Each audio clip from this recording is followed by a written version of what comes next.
So my results from the leadership style showed that I lean toward a democratic or participative leadership style.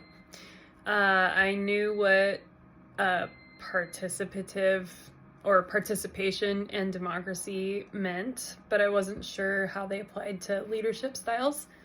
I looked it up, and apparently, democratic or participatory leadership style means that leaders will set the overall direction that they want their team to work toward.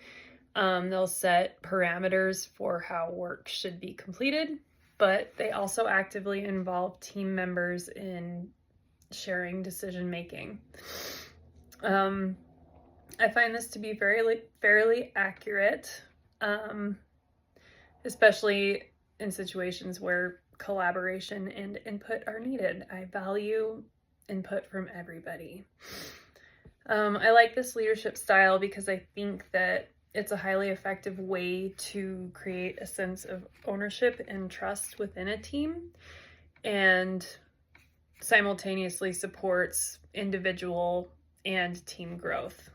When people feel like their voices are heard and their opinions matter, I feel like they tend to be more engaged and motivated.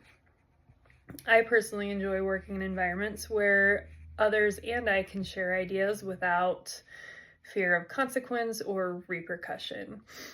Like I said, I think this helps create a lot of trust and well-rounded solutions that everybody can be happy with.